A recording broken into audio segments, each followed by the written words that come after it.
This is John Bain, and this is the very first tutorial number 1 for beginners learning guitar, and I'm using the Mel Bay Modern Guitar Method, book number 1, grade number 1. This is the cover and what it looks like. If you can find one of these, they're still in publication, but I've taken some snaps of it. Let me know if you need to locate this edition and purchase one for yourself to learn along. I began this video series for posting it on my John D. Bain music blog, so you may be seeing it or hearing it in a different location or under different circumstances, but I'll make reference to the blog from time to time. If you need to find the blog, contact me by email at johndbain@charter.net, and I can get you that information. The Mel Bay book that I'll be using, I'm going to be updating some of the photographs at the beginning, maybe later on too some of the exercises, but this is follow along with this, and if you have the book you can follow along, and I'll be using the page numbers. But the first video you might want to check out either on YouTube, and there are several good videos on YouTube about tuning the guitar. You probably want to start by learning how to tune the guitar, and I'll be talking a little bit about how to tune the guitar. But on the blog, the John D. Bain music blog, I have a video already posted that shows all 6 strings and has the tones that will come out over your computer speakers that will allow you to tune to standard pitch.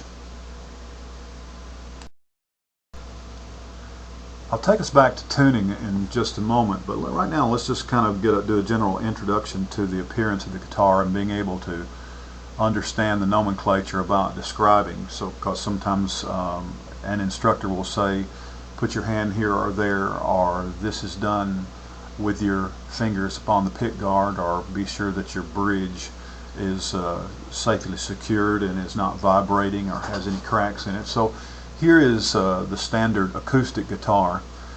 You'll see that the main part of the guitar, the largest part of the guitar, is called the body, just the body of the guitar. Then of course are the strings. There are 6 strings. 4 of them are what I call wound strings. They have a wire core, but they also have a wire wound around each one, and you can look closely at them and see the ridges of the windings. The top 4 strings are wound strings, and the bottom 2 are just simply wire strings. 6 strings, their names are, starting at the top, are the thickest or the lowest in pitch is the E string, then the A, D, G,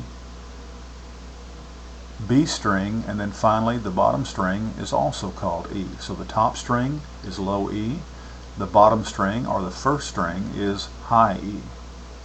It's not low or high so much upon the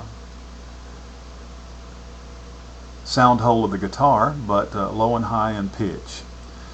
The neck of the guitar is the long piece upon which you place your left hand if you're a left-handed guitar player. If you play the frets, pick with your right hand and fret with your left hand. Each of the divisions on the neck are called frets. They're small metal bars that run perpendicular to the neck all the way from the top of the neck down to the bottom. The strings connect at the bottom to the bridge. The bridge might have string pegs that hold each of the ends of the strings in place. The strings are stretched up to the top. They run from the bridge through the nut. The nut is most often a fiberglass or plastic piece that is at the top between the headstock and the end or the top of the neck. So the strings run from the bridge up through the nut and then into the headstock, where it is attached appropriately to each tuning peg.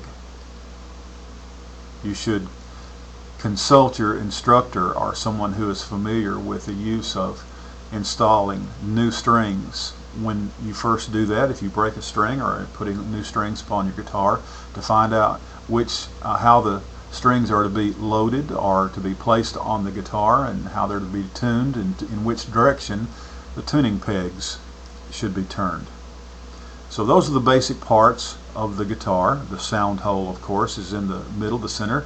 The pick guard keeps you from scratching your guitar as you strum with some sort of pick enthusiastically. You don't want to harm the body of your guitar. So those are the basic parts of your guitar, or most acoustic guitars, and that'll give you kind of a reference point when your instructor refers to a different piece or a part of the makeup of the guitar. I am right-handed, so I teach from that point of view. You can learn to play the guitar, of course, if you're left-handed. The guitar is strung differently, and there are left-handed guitars. But for the sake of less confusion, I'm going to be making references, and so I fret the guitar with my left hand. You see a picture here of the left hand, and the fingers are numbered. The forefinger is called the first finger, the one finger.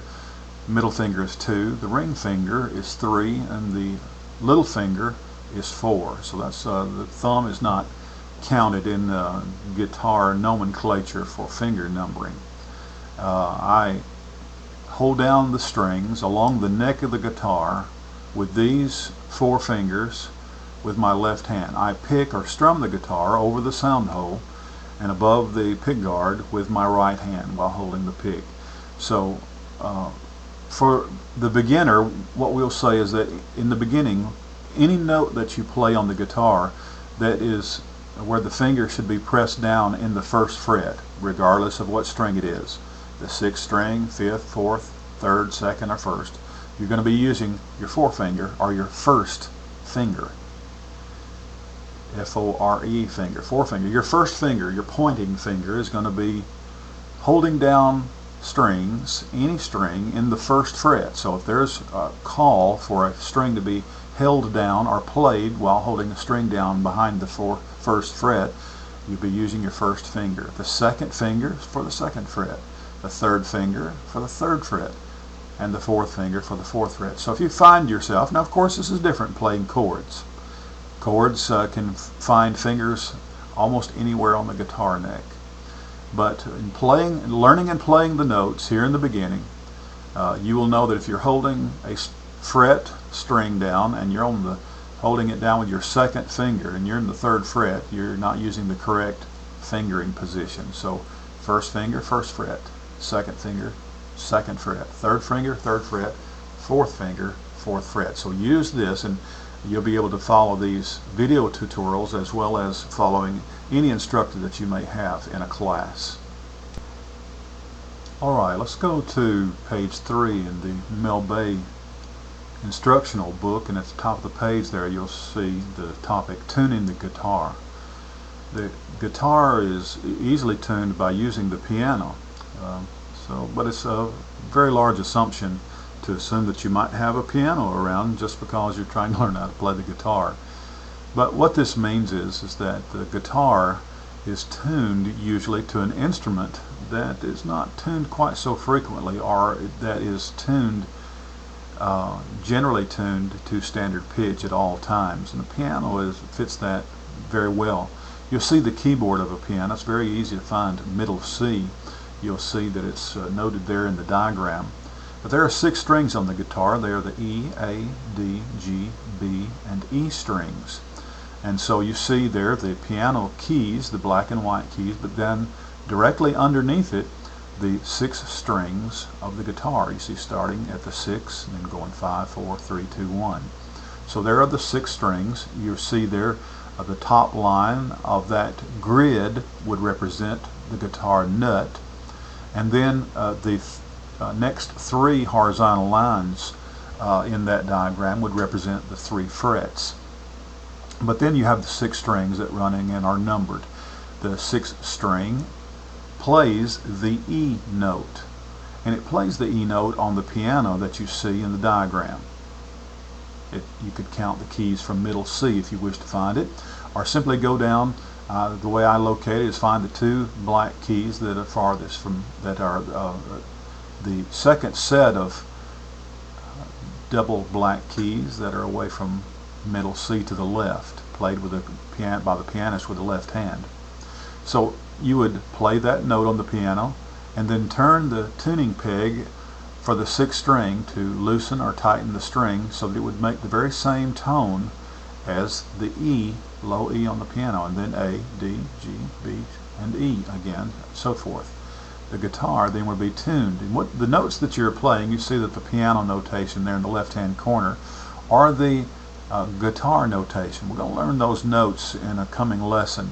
But you see there that the E string plays that E note. It's below the third ledger line. And then A is the next note. And then D is at the bottom of the staff. G is actually on the staff. B is in the very middle of the staff. And E is at the top of the staff. So you can tune your guitar by playing the note on a piano.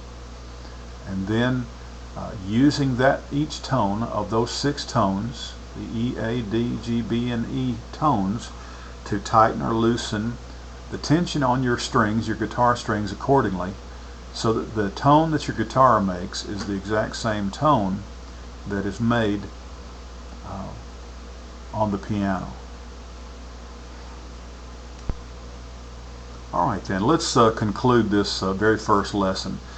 I want you to, as you conclude this, the next thing that you want to do is to execute this lesson is to tune your guitar. So you may go to by internet to YouTube or another site such as it, type in the search bar tuning the guitar or tones for tuning the guitar. You'll have a variety of videos that pop up that will assist you in tuning all six of the strings. So you can use that. Also you can use, I have linked one of those tutorials on tuning the guitar on John D. Bain music blog, and so you can go to my blog. Also, you've seen here how you can use a piano or a keyboard.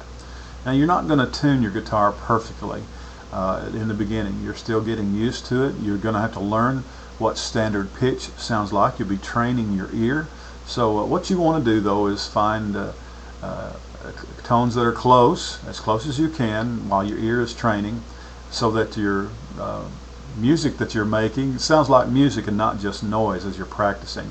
If it doesn't sound musical to you, you might become frustrated or put off by your practice and not feel that you're making progress. So when you're going to hit some bad notes anyway, and your strings are going to rattle, and those frets are not going to be pressed just exactly right. But don't lose heart. It'll sound bad, then it'll start sounding better. But having a tuned guitar will always be the first thing that we do at the beginning of every class. So you get a head start on that. Try to have your guitar tuned when you arrive. That way I won't have to work so hard to get everybody in tune. And it won't be too long. We'll all arrive with tuned guitars, or we'll take only a half a minute for us all to tune together. We will all want to be of the same pitch so that we're playing on the same page and playing the same notes. Alright, well, that concludes this lesson. The next thing that you do to execute this lesson then is to practice tuning your guitar. Alright, good luck.